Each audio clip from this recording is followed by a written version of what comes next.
par les fentes. Ici, il s'agit des soldats français de l'opération Manta qui déploient un mortier à gauche et à droite. Ils sont à Biltine. Là, une AML, automitrailleuse légère, de l'opération Manta. Ici, il s'agit de l'assistance technique française, c'est-à-dire la formation des militaires tchadiens par des instructeurs français. Ici, dans le centre d'instruction militaire de Koundoul, au sud de N'Djamena. Là également, ces images montrent des instructeurs français montrant le maniement de nouveaux engins militaires aux soldats tchadiens. Oui, sur cet ensemble, on voit le président Mobutu en visite au Tchad en compagnie du président Abré à gauche et en haut à droite, le président El Nimeiri, Gafar El Nimeiri du Soudan, en entretien avec le président Abré lors d'une visite de ce dernier à Khartoum en 1983. Ce sont là les alliés du président Abré. Là également, j'avais parlé dans mon exposé du groupe des pays africains modérés. Omar Bongo, le président gabonais, en fait partie. Il est là en entretien avec le président Abré. Voilà, sur cette photo, on montre un peu les alliés du GUNT. Là, on voit le président Gougouni Wedei en train de saluer des officiers supérieurs de l'armée libyenne déployés au Tchad en 1980-81.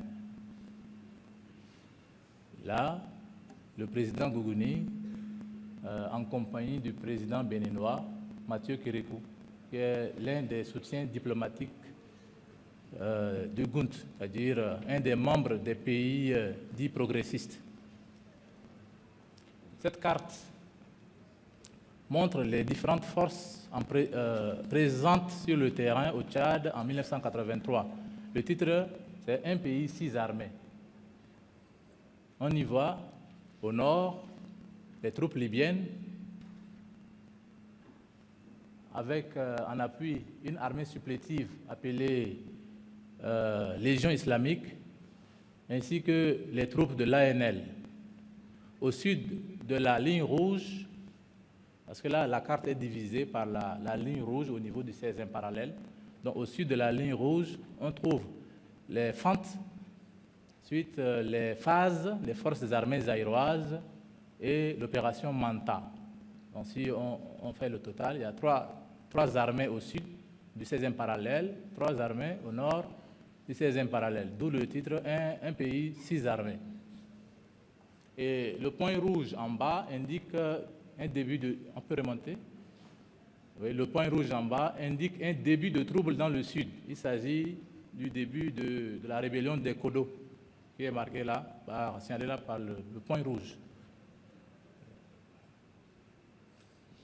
Voilà. Sur cette carte apparaît clairement la ligne rouge qui divise en fait le Tchad en 2 zones d'influence. Donc, on voit le vert.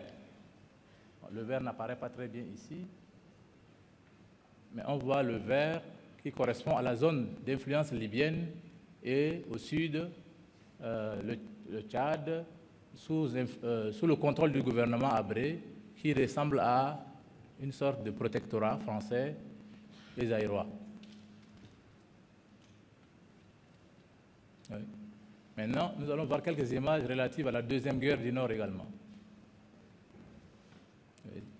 Sur cette carte, nous voyons les itinéraires des offensives militaires tchadiennes.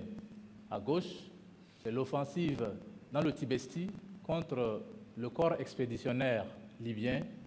À l'est, c'est l'offensive sur Fada en janvier 1987. Cette offensive sera suivie par l'offensive sur Wadidoum en mars. Ici, nous voyons un peloton de l'armée tchadienne en patrouille aux environs de Fada en janvier 1987 avec des AML. Ici, il s'agit d'une carcasse, d'un char, d'un tank libyen détruit par les forces tchadiennes avec des cadavres de soldats libyens aux alentours de Fada. Là, nous voyons un groupe de prisonniers libyens capturés à Wadidoum, et au milieu d'eux se trouve leur chef, l'officier qui est géant au milieu, c'est le colonel Haftar, Khalifa Haftar, qui commandait à l'époque la base de Wadidoum. Le même Haftar dont on parle aujourd'hui en Libye comme l'âme de la résistance anti-djihadiste en Libye. Okay. Là également, ce sont des photos de soldats libyens capturés au nord et transférés à N'Djamena. Par contre, là, ce sont du matériel militaire libyen détruit ou récupéré par l'armée tchadienne lors des différents combats au BET. Sur cette carte, on voit Hassan Djamous, le commandant en chef des Fantes, entouré de ces éléments, c'est-à-dire les héros de la guerre du Nord. Là, on voit le président Habré en tenue militaire au moment de la guerre du Nord, sur un timbre postal. Et sur cette carte, on voit le président Habré reçu en grande pompe à la Maison Blanche par Ronald Reagan. Et sur la photo suivante, il est reçu à l'Élysée par le président Mitterrand. Par contre, ici, on voit le président Habré en compagnie du colonel Kadhafi à Bamako le 20 juillet 1989.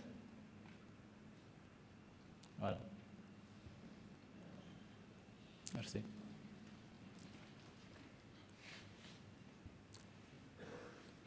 Ainsi s'achève la première partie du rapport consacrée aux deux guerres du Nord. La deuxième partie du rapport présente la situation au Sud, c'est-à-dire les rapports entre le gouvernement Habré et les populations du Sud. Car dans la mission, il est demandé à l'expert de dire s'il y a eu une rébellion des populations du Sud à l'égard du pouvoir central, et dans l'affirmative, de préciser son organisation, sa stratégie et sa durée. Dans cette partie, j'ai essayé de répondre à cette consigne en commençant par faire un peu la situation sur le Sud en 1982, car on ne peut pas parler de la rébellion au Sud sans parler de ce qui a poussé les populations du Sud à se soulever pour former le mouvement des Kodo. Peut-être qu'il faut avancer un peu, avoir une carte du Sud après cette carte-là. Ouais. Voilà, sur cette carte, on voit en noir au Sud, en bas, les 5 préfectures du Sud.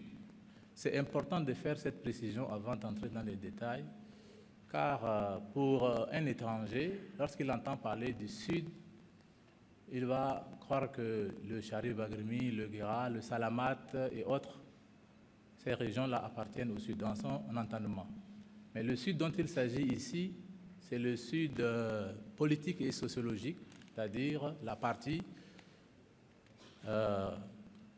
qui comprend les 5 préfectures du Mayo-Kébi, des 2 Logones et de la Tangélé et du Moyen-Chari. C'est ça que j'appelle Sud ici. Car au Tchad, quand on parle du Sud, on fait allusion à ces 5 préfectures-là.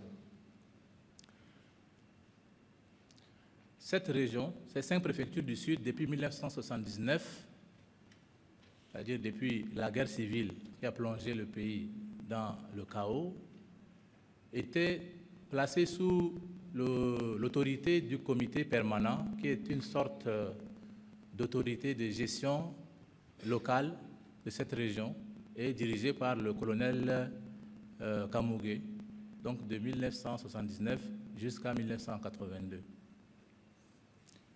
Dès l'arrivée de Hissène Habré au pouvoir le 7 juin, il a adressé en fait un appel, il a lancé un appel à l'endroit de ses opposants pour leur demander de faire la paix, de se réconcilier pour construire ensemble le pays. C'est ainsi qu'il a rencontré Kamogé à Libreville en juillet pour discuter, mais cette rencontre n'a pas donné le résultat escompté. Ils ont pris un rendez-vous pour Franceville à la mi-août pour discuter. Pendant ce temps, les troupes FAN ont commencé à faire mouvement vers le sud, qu'ils ont envahi pratiquement à la fin août, entre fin août et début septembre, c'est-à-dire à partir de la deuxième moitié d'août jusqu'au début du mois de septembre 1982, les forces armées du Nord ont donc occupé le sud, ont donc contraint le colonel Kamogé à aller en exil, à s'enfuir en exil à Brazzaville. Mais peu de temps après la conquête du Sud, les FAN se sont livrés se sont comportés comme une armée étrangère en pays conquis, en multipliant les exactions sur les populations, les pillages, les vols se multiplient en toute impunité. Or, ce comportement n'avait pas été observé de leur part dans d'autres régions qu'elles ont libérées. C'est-à-dire que les FAN sont venus de l'Est dans la capitale. Mais dans les régions qu'elles ont libérées pour arriver dans la capitale, on n'a pas observé de leur part ces genres d'exactions. Mais lorsqu'il s'est agi de conquérir le Sud et de le contrôler, ces FAN donc se sont livrés à des exactions sur les populations. Les cadres de l'administration, de l'ancienne administration, sont persécutés. Certains ont carrément été exécutés. À l'exemple du préfet du Logone occidental, Ningayo Karium, à l'exemple du sous-préfet de Bébidja, Roassim, à l'exemple du journaliste et avocat Pierre Ousmane Touadé, à l'exemple aussi du colonel Alafi, assassiné dans son village en octobre 1982. Même les forces armées tchadiennes dissidentes, parce que avant que les FAN n'occupent le sud, les forces armées tchadiennes qui sont fidèles à Kamogé étaient divisées. Donc une partie s'est alliée aux FAN pour occuper le sud. Mais après, une fois la conquête terminée, ces FAT dissidentes qui ont aidé les FAN ont été écartées du commandement militaire et sont soumis régulièrement à des humiliations de la part des jeunes combattants FAN. Donc, le mécontentement se lie non seulement au sein de la population, mais également au sein des forces armées tchadiennes, de l'ancienne armée fidèle à Kamogé. Ensuite, les nouvelles autorités administratives nommées au sud par le président Habré se voyaient méprisées. Leur autorité était ignorée par les combattants FAN qui étaient omnipotents et omniprésents. Ceux-ci faisaient ce qui leur venait à la tête. Les FAN étaient au sud à l'époque à la fois des militaires, des douaniers, des policiers, des agents des eaux et forêts, ils étaient tout à la fois. Ils percevaient les taxes, les impôts qu'ils ne versaient pas au trésor. Tous ces comportements ont fait qu'il y avait eu un mécontentement général au sud. Alors, face à cette situation, il y a eu 2 ou 3 types de réactions. Certains se sont résignés pour collaborer, accepter de collaborer avec les nouveaux maîtres. D'autres ont décidé d'aller en exil dans les pays voisins, notamment en République centrafricaine, toute proche, ou en République du Cameroun. D'autres, enfin, ont décidé de résister. C'est ce dernier groupe qui est à l'origine de la création du mouvement des Kodo au sud en 1983. Les Kodo sont donc créés comme mouvement de résistance en 1983. Et ils ont commencé à attaquer les installations gouvernementales, les troupes gouvernementales, à travers des embuscades sur les pistes ou à livrer une guerre économique au gouvernement. Cette guerre économique, puisque l'économie du Tchad reposait sur le coton, donc les Kodo attaquaient les marchés de coton. Là où la société Coton Tchad installait un marché pour acheter le coton, ils attendent, ils se cachent quelque part, et lorsque le coton est déjà acheté, que le prix est déjà versé aux paysans, alors ils font irruption pour brûler ce coton déjà acheté, brûler parfois les véhicules déjà chargés de coton. Dans certains cas, ils attaquent directement les usines d'égrenage pour emporter la caisse. C'est ce que j'appelle la guerre économique. Donc, le mode opératoire des Kodo, à l'époque, c'était d'abord une guerre économique, ensuite les embuscades sur les routes et les pistes. Au départ, le gouvernement s'est cantonné dans une posture de minimisation en parlant de groupuscules armés qui sèment le désordre et que c'est une manœuvre de déstabilisation de la Libye. Mais vu la multiplication des actes posés par les Kodo, le gouvernement a décidé de réagir. D'abord, par la force, c'est-à-dire la répression. Donc les forces gouvernementales interviennent dans les villages pour réprimer les Kodo en principe, mais quand ils arrivent, les Kodo, ils posent leurs actes et ils disparaissent dans la nature, dans la brousse. Donc ce sont les paysans, les populations civiles qui payent le pot cassé. Parce que ces populations sont accusées d'être les complices des rebelles. Et donc les forces gouvernementales se vengent sur la population, qui est donc souvent massacrée, et les villages sont brûlés.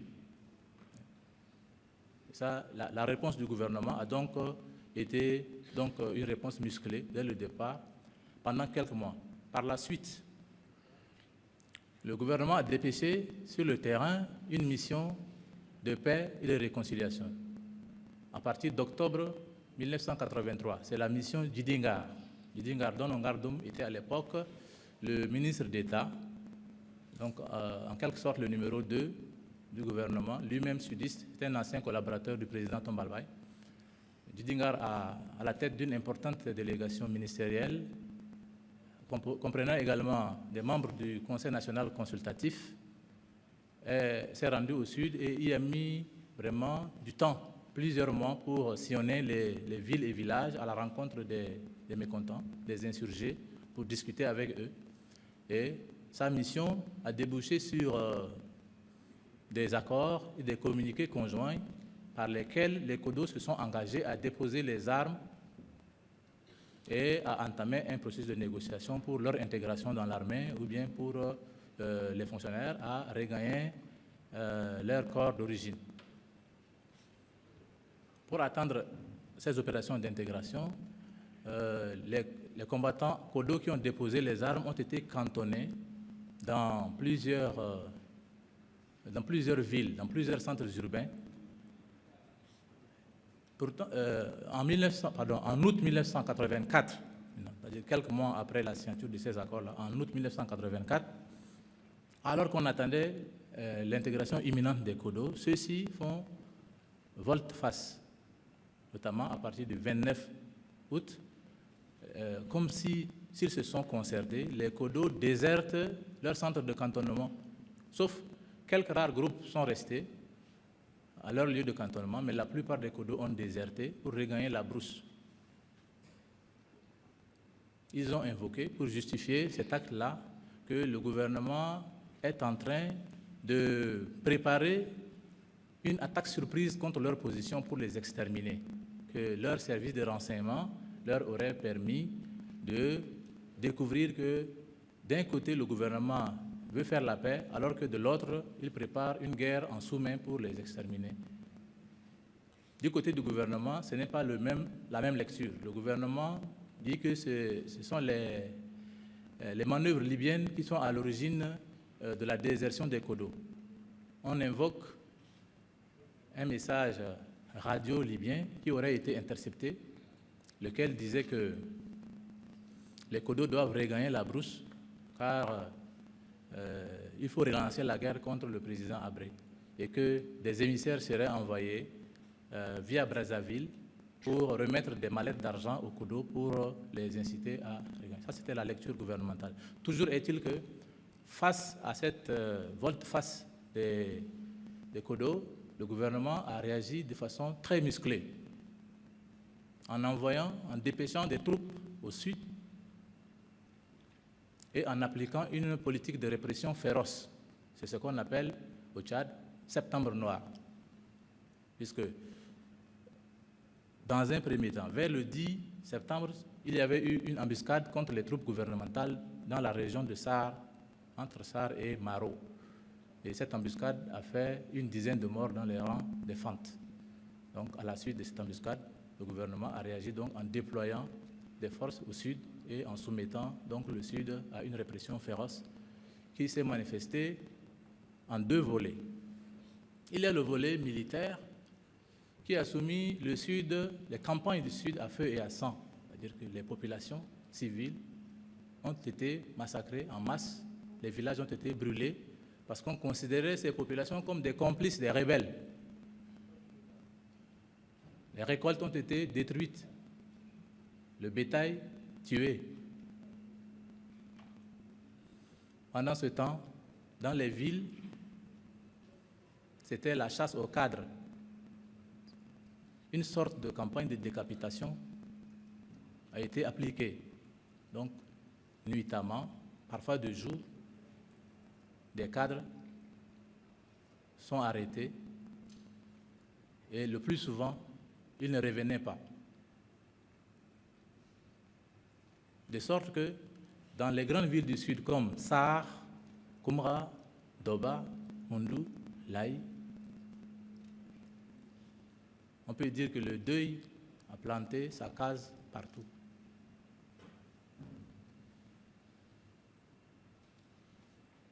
À la périphérie de certaines de ces villes, on a trouvé, après Septembre noir, des charniers. À Sar, par exemple, à Koumra aussi.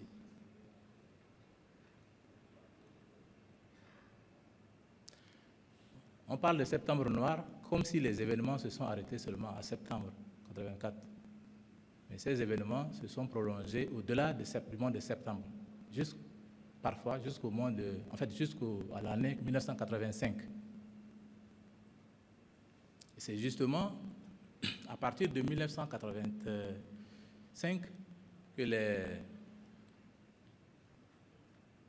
la deuxième phase de cette guerre du Sud a commencé, c'est-à-dire la phase du dialogue. En fait, en octobre 1984, le président Abré a dépêché sur le terrain une mission dirigée par Ibrahim Mamad Itno, le ministre de l'Intérieur, qui a passé plusieurs mois, je dirais même plusieurs années au Sud pour négocier avec les Kodo. Au même moment où les hostilités avaient cours sur le terrain, il essayait de prendre contact avec les différents groupes Kodo. Ces efforts ont permis de renouer le contact avec certains leaders Kodo. Ensuite, ces efforts ont été renforcés par une visite, la première visite du président Abré au Sud en mars et avril 1985. Au cours de cette visite, il a lancé un appel à la paix, notamment à Sar. Il a lancé un appel à la paix et à la réconciliation en direction des Kodo. Il a dit qu'il est prêt à discuter avec eux aujourd'hui, demain, après-demain, partout où ils veulent. Il est prêt à discuter avec eux pour signer un accord. Je pense que ce sont les efforts du ministre, en fait de la mission Itno, et l'appel à la paix du président Abré qui ont convaincu les chefs Kodo à accepter la main tendue. Donc, ils ont négocié et le premier groupe Kodo a rallié, puisque les Kodo sont organisés en plusieurs groupes. Le premier groupe Kodo a rallié, c'est le Conseil de défense de la force mobile d'intervention, CCD-FMI, Kodo Rouge, du sergent-chef Pierre Tokino en septembre 1985. Ce groupe est suivi quelques mois plus tard, en janvier 1986, par le Bureau intérimaire de coordination des CODO du Logone oriental, par un accord signé à Bodo, dans le village de Bodo, en janvier 1986. Ce groupe également accepte de déposer les armes et de rallier le gouvernement. Puis en février 1986, c'est le tour des CODO Front Sud, dirigé par le colonel Kotiga. Celui-ci a signé un accord avec le gouvernement à Libreville en février, accord dans lequel il engage son groupe à déposer les armes et à s'intégrer dans le processus de réconciliation nationale. Et après ces accords, beaucoup de CODO ont effectivement déposé les armes et rallié le gouvernement. On dit que sur le plan politique, certains leaders des CODO sont nommés au gouvernement. À la faveur du remaniement du 23 mars 1986, il y a 3 leaders CODO qui sont entrés au gouvernement. Il y a le leader des CODO CCD-FMI, Tokino, qui est nommé secrétaire d'État. Ensuite, le leader des CODO BIC, Ngargos Mosnda, est nommé également secrétaire d'État. Puis, quelques mois plus tard, je crois en août 1987, un nouveau remaniement nomme également Alphonse Kotiga, le colonel Kotiga, ministre plein, ministre des Mines et de la Géologie. Voilà. Il faut également rappeler qu'avant la nomination de Kotiga comme ministre au gouvernement, un autre CODO a été nommé en 1984 au gouvernement, c'est le capitaine Dilnoji Golor, comme ministre délégué à la présidence chargé de la défense nationale. En dehors de ces personnalités nommées au gouvernement, quelques officiers CODO ont également été nommés dans le commandement territorial militaire, comme zone ou comme sous-zone. S'agissant donc de l'organisation des CODO, on peut dire que les CODO ne constituent pas un ensemble uni. Ils n'ont ni une unité politique, ni une unité militaire. Il s'agit d'insurgés organisés en plusieurs petits groupes avec des noms particuliers. Par exemple, au Mayo-Kébi, on a affaire à des CODO cocotiers. Au Logone occidental, on a affaire au CODO Espoir. Au Logone occidental, on a affaire au CODO vert, tandis qu'au Moyen-Chari, on a 2 groupes de CODO rouges. Il y a les CODO rouges CCD-FMI et le groupe de CODO rouges groupement numéro 1. Bon, les CODO Espoir et les CODO rouges groupement numéro 1 se sont unis pour former ce qu'on appelle le Front Sud. En fait, ce Front Sud, au départ, c'était une tentative d'unification de tous les groupements CODO sous le commandement du colonel Kotiga. Mais cette tentative a échoué, donc chaque groupe a évolué de son côté. Et chaque groupe CODO s'identifiait à peu près à une région, à une préfecture et même à un groupe ethnique. Par exemple, au Mayo-Kébi, les CODO cocotiers rassemblaient des insurgés appartenant ou ressortissants de cette préfecture. Dans la Tangélé également, il y a des CODO Naji et plus tard des CODO Loktan.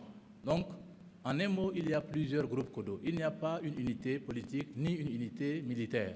La preuve, c'est que lorsqu'il s'est agi de signer des accords avec le gouvernement, chaque groupe a signé son accord à lui avec le gouvernement. C'était des accords séparés. Et cette division, cet émiettement a profité au gouvernement parce que cela a affaibli les CODO. Les CODO n'ont pas pu former un front uni contre le gouvernement. Donc le gouvernement a profité donc de cet émiettement pour signer des accords séparés avec les groupes Kodo. Leur stratégie, comme je l'ai dit ici, repose d'une part sur la guerre économique. Cette guerre consiste, comme je l'ai dit, à attaquer les marchés de coton pour emporter la caisse d'argent destinée à payer le coton ou à brûler le stock de coton déjà acheté aux paysans. Parfois, il s'agissait de brûler les camions transportant le coton graines déjà acheté. Dans certains cas, ce sont carrément des usines de la société Coton Tchad qui sont attaquées par les Kodo. En dehors de la guerre économique, les Kodo, un des modes opératoires des Kodo était l'embuscade sur les routes et les pistes. Les Kodo se cachaient dans les fourrés et attendaient le passage d'un véhicule de l'armée pour attaquer ce véhicule, ce convoi et détruire donc la colonne. C'était même le mode le plus régulier d'ailleurs des Kodo. Parfois, ils se sont aussi essayés à la prise d'otages. Ils ont tenté de prendre en otage deux experts, deux techniciens de la société ESSO qui faisaient la prospection pétrolière dans le sud. Une fois dans la région de Sarre, une autre fois dans la région du Logone occidental. Mais par la suite, ils ont libéré l'otage pris dans la région de Sarre. Par contre, les deux otages américains retenus dans la région du Logone occidental ont été libérés par la force, c'est-à-dire que le gouvernement a envoyé un commando militaire qui a attaqué les Kodo dans leur refuge et a pu libérer donc les otages américains détenus par les Kodo. Voilà sur quel mode les Kodo opéraient à l'époque. S'agissant de la durée, j'avais dit que le mouvement des Kodo a commencé à faire parler de lui à partir du premier trimestre 1983, mais les ralliements, les derniers ralliements des Kodo ont eu lieu au début de l'année 1987. On peut considérer que la guerre est terminée, que la rébellion des Kodo est terminée en 1986 avec le ralliement de Kotiga, mais les derniers éléments de Kotiga, notamment les Kodo Espoir du Logone occidental, de Mbaïnamar et les Kodo nazis de Tangilé ont déposé définitivement les armes en janvier 1987. Donc, on peut considérer que la rébellion des Kodo a duré environ 4 ans. Voilà, Monsieur le Président, ce qu'on peut dire sur les rapports du gouvernement Habré avec les populations du Sud. Là également, j'ai préparé quelques images que j'aimerais projeter en appui de ce qui vient d'être dit.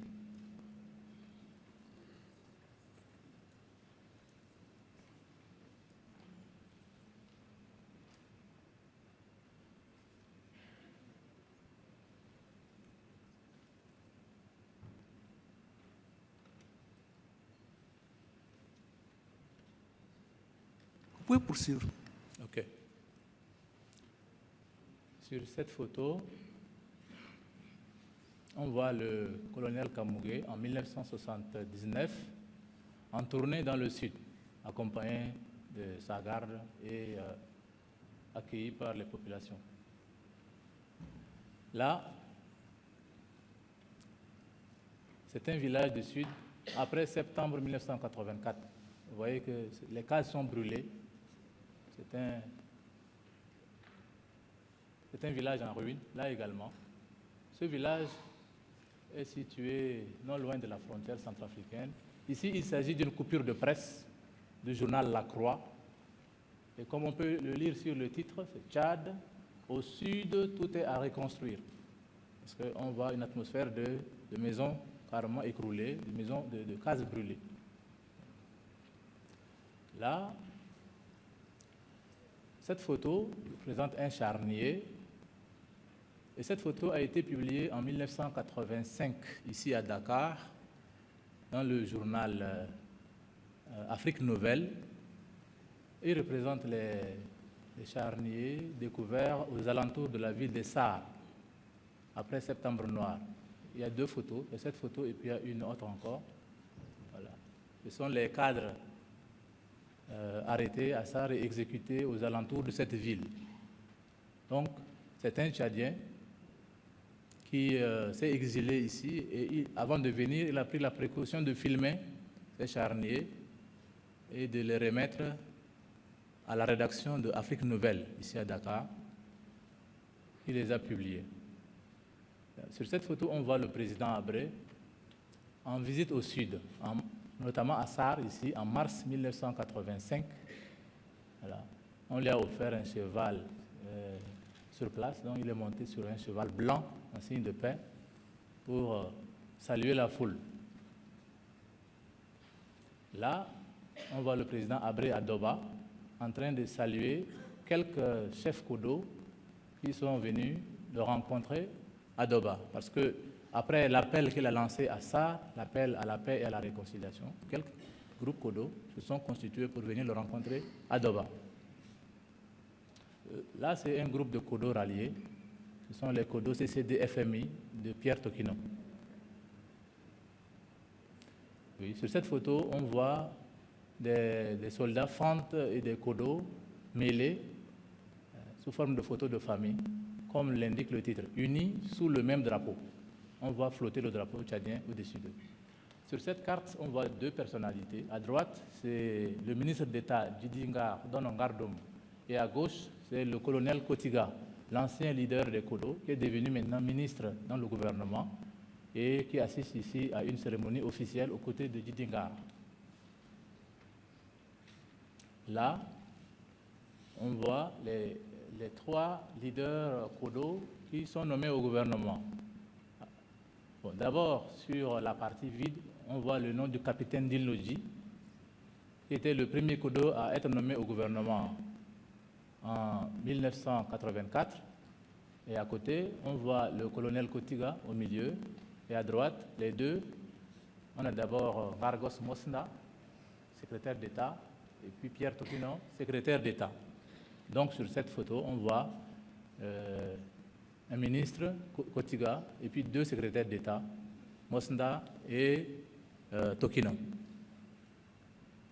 Voilà. Ce sont là les images relatives au rapport du gouvernement Habré avec les populations du Sud. Bien, merci. Il est déjà 12h35 et comme à l'accoutumée, nous allons observer une pause jusqu'à 14h et nous reprendrons donc à 14h avec la suite de votre déposition. OK. Donc l'audience, merci. L'audience est suspendue jusqu'à 14h. À 14h. Voilà. OK. Merci.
Paul Boukoulou Balé.